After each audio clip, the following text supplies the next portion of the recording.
You're on the air. Thank you, Patty, and good morning. I'm giving you a call this morning, of course, regarding a number of incidents in Labrador over the last couple of days. But first, I'd like to speak to the news that came as, I guess, just pure devastation in Labrador West yesterday when IOC went to the union to tell them that they were going to displace 110 workers. So, you know, this is obviously not good news. If you recall, in Labrador alone, in the mining industry, I'm estimating in the last year we've seen nearly 1,000 workers that have been displaced either directly or indirectly.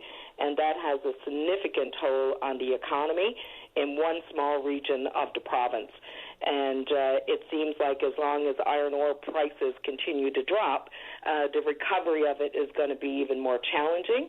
But I really feel that governments and communities are going to have to start working together to try and mitigate the impact as much as we possibly can until we can start seeing a rebound in the markets and seeing people getting put back to work again. So, and what role does government play here? Because when we are looking at an industry like this, who and which is completely reliant on the price of a global commodity, what does government do here? Well, government always has a role of helping create an environment where new opportunities can happen and allowing people a pathway to either new job opportunities as well. So let's look at what's happened in Labrador over the last number of months. So we've seen the closure of Walbush mines, 500 people that were affected and their families. We've seen the closure of Labrador iron mines. We've seen the closure of Bloom Lake, both mines that employed a number of people from Labrador, especially at Labrador iron mines. And then, of course, we're seeing layoffs right now in Labrador West with IOC. In addition, we had... What happened there? Ryan? Any idea? I have no idea either. I think Miss Jones may have pressed some buttons on her own phone. You want to organize us another call or to get Yvonne back on the phone? I didn't touch anything, so it wasn't me. There's a big conversation going on my Twitter feed here today about, of course, the Dunphy issue. Of course, we need to know what happened. What I find remarkable, though, is how some people are telling me to keep an open mind when every single thing they say indicates quite clearly they've got their mind made up. It's really something else. Do we have a problem with the phones now or something? Oh, we're back here? Who's on line 5? Yvonne again? Okay, let's try that again. Line 5. You're back on the air, Yvonne. Patty, listen, I live in a part of this province where I'm not blessed with technology. First of all, I don't get to hear open line when I'm home on the coast of Labrador, so that's devastating within itself. I can't get you online because the internet is so bad here. We need about another $25 million to get the internet done here, and sometimes when I hear that we're spending another $500 million going into Syria, it's somewhat irritating when you come home and you can't do your work on the coast anymore. I either got to be in Goose Bay or St. John's or somewhere. It's absolutely ridiculous. So now my phone line is starting to go too, so it doesn't make me very happy either. But anyway, getting back to my point, Patty, and that is that in the last year, we've seen all of these jobs and workers being displaced in Labrador. These are people, a lot of them young people. If you were to do the actual analysis on it, you would find out that a lot of them are younger tradespeople. Most of them have young families. They have new mortgages. So, you know, they've accumulated equity and they've accumulated debt. So the job is very important to them. In addition to that, in all of these job losses, we have not seen an adequate response from the government. And I want to explain that because the one intervention that we did have was in Walbush when government said we're going to put out some training programs, we're going to allow people to retrain, a very necessary component, and I appreciate their response to that. It happened immediately after the mine had shut down. A lot of people were trying to get jobs elsewhere. They didn't use the opportunity to take advantage of the training at that time. So really what needs to happen is give them those options, again, not just one time around, but, also down the road when they realize that, it didn't pan out. I didn't get this job at Muskrat. I didn't get this job at IOC. or Alderaan or whatever the case may be. But why does government, I mean, this is a tricky question to ask, but I'm happy to ask it. Yeah. Why does government owe a worker in that industry any more than it would owe, say, for instance, if someone lost their job at a call centre in St. John's? And which it happens. I mean, there was a story here a year or so ago where 275 people one day lost their job. Nobody stepped in and did a bloody thing for them. But if it's in mining or in Labrador or in the fishery, then all of a sudden we demand a transition dollar or a retraining dollar from the government. Is that not an important question to ask? Because that leads me down the road of always wondering what an appropriate response of government should or will be. Well, in this country and in the province, we have programs for retraining and providing opportunities for unskilled workers and additional training for skilled workers. So whether you're being displaced from a call center or from a mine, those options should be available to you. What has happened is that the budget is capped, so there's only a certain amount of money that is allocated. In a normal year, you might have 1,000 people in the whole province who look at skilled training where they need subsidization. In this case, we're looking at like 1,000 people in one region that's been displaced from a job. So not everyone can get into the training when they want to get in. So there needs to be more emphasis placed on that particular piece of it. In addition to that, I think government always has a responsibility to respond to regions of the province where there is significant crises. Job loss is a crisis. Industry closure is a crisis. We've seen the government respond in other areas of the province. We've seen them respond in Grand Falls. They set up a task force. They set up an industrial development committee. They put a lot of money in to redevelop the downtown in Grand Falls, to create tourism opportunities.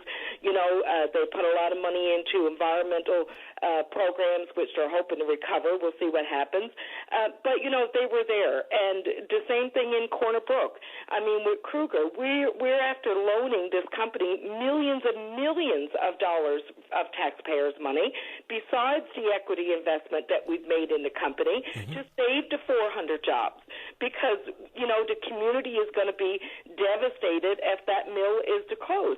So, government has been there to provide that support. They've even given the company money to retrain their workers, to help bring in new technology into the operation. Now, that doesn't always work in the mining sector. It's a different business here right now. And our problems are driven by the markets. They're not driven by any other factors from what we can tell. So in the meantime, what does the government do and what's the expectation? For me, as one person, I expect to see some kind of a response mechanism in the community. I want to see the industrial partnership built between the unions, between the towns and the workers. I want to see government look at where we can invest to help create new jobs and new opportunities in Western Labrador. As you know, it's become very dependent upon mining. And when you have 4 mines that have either closed or laid off workers, it's a huge impact on the community. So that's what I'm asking today. I'm saying, show that you're concerned, show that you're interested, and do something real and tangible in the community. Start sitting down with these groups. I mean, nobody said to us in Labrador, here's a $10 million development fund for Labrador West, like we've seen going into central Newfoundland, not to pit one area against the other, but if you're going to have a standard practice in this province to responding to industrial crisis and job loss, well, then it should apply everywhere. In addition to that, it's so far off the radar of the federal government that I can't even tell you. When you go talk to the federal government right now about these types of job losses, it's the same story. Well, we got hundreds of jobs going in manufacturing. We got hundreds of jobs going here. We got thousands of jobs going there. I don't disagree with that. But does that mean that they should not have a mechanism whereby they provide supports to communities when they need it? Maybe we need to look at the ACOA program and how they invest in business expansion and economic. Oh, my God, we can't have IOC taking advantage of ACOA money. No, I'm not talking about IOC. I'm talking about small businesses who can expand into different fields in that area if they had some investment capital, which right now they can't do because they're losing contracts and they're losing work. Are we going to respond? Is the federal government and or the Alberta government going to respond to the needs of laid-off workers, for instance, in the oil sands? I don't think they are. I don't think they're going to do anything about it. And why is that different than, say, Labrador or fishery in this province? And I'm asking just because I think it's a legit question.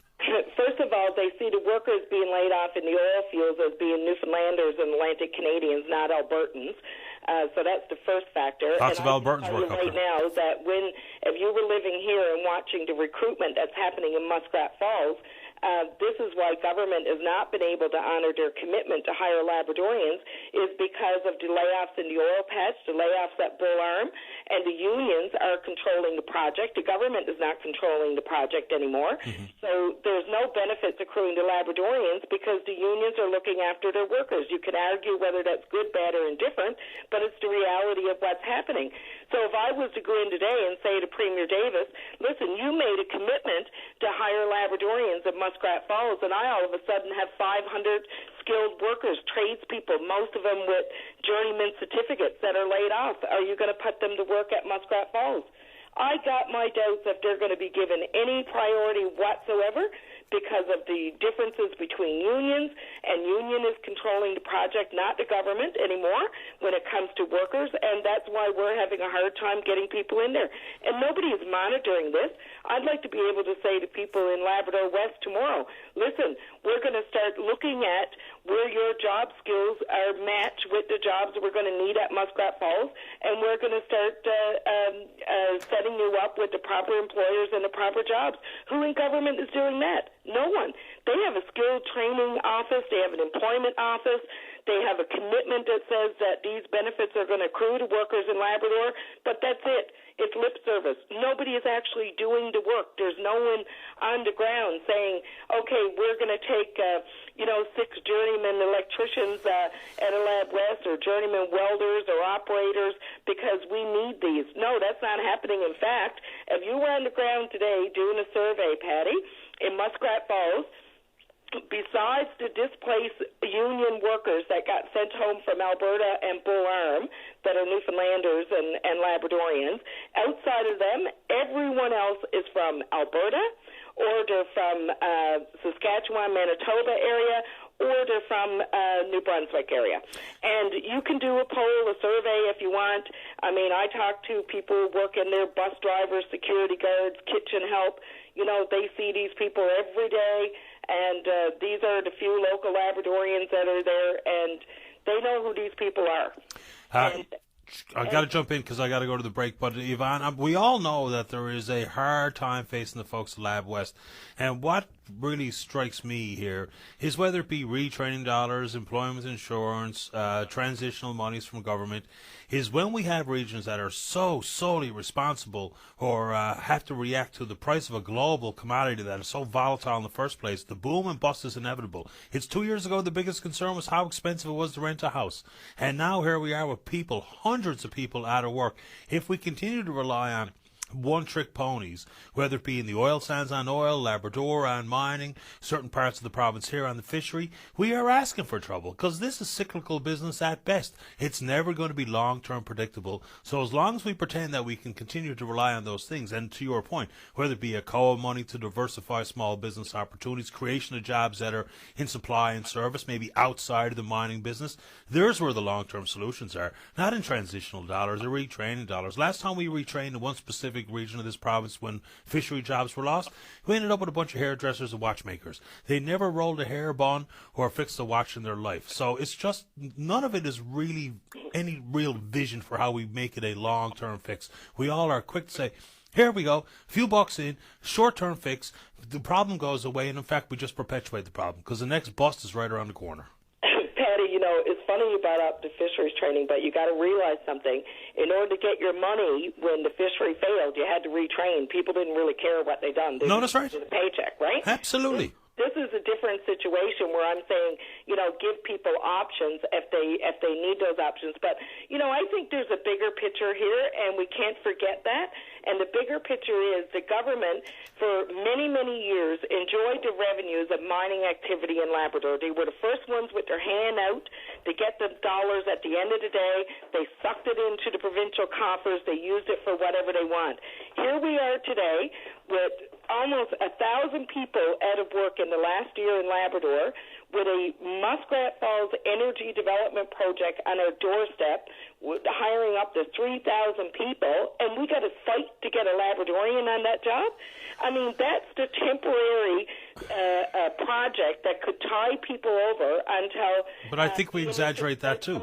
The benefits agreements do not agree with the broad stroke that Labradorians have to fight to get a job.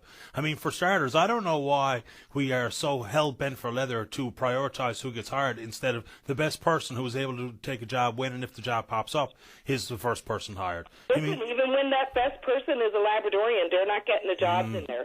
When you got people going around with apprenticeships and years of experience and red seals and all of these kinds of things, I mean, even laborers that were in there now are being shut out because maybe they didn't have the right specific labor training for the specific number of years.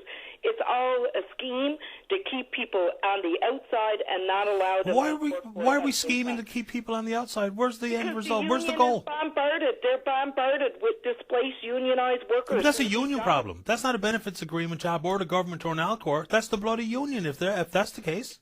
Well, why don't you ask the Premier? Because I wrote him over 2 weeks ago on this particular issue. I'm trying to get a meeting with him for next week to talk about why they're not monitoring this and enforcing the agreement that they put in place. Why is the government letting the unions run them and hire whoever they want?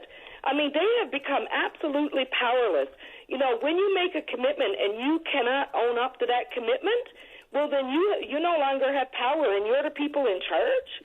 Well, I mean, are they in charge? So when we have a benefits agreement and we have a Crown Corp and the unions involved, I mean, are we saying the Premier should be able to stand back and say, you know what, this benefits agreement is not working, let's tear it up and restart mid-project? No, it's tricky. The Premier should step back and say, listen, my government negotiated this agreement, my government signed on to this agreement, and we're going to honor our word, and we're going to step in and find out what's going on here. Why is that so difficult? Well, That's leadership, in my opinion. Okay, I'll accept that point. I've always enjoyed our conversations, and today is another example of that. I appreciate your time this morning, Yvonne. Stay in touch at your convenience. Thank you, Patty. And I'm going to call you on the Natwish's situation next week. But you know, it's a sad state of events there, and there's a lot to be said that's not being said. I can tell you that. Well, why don't we say it next week on the air? Appreciate your time. Absolutely. Thanks, Patty. Have a good weekend. Same to you. Bye-bye.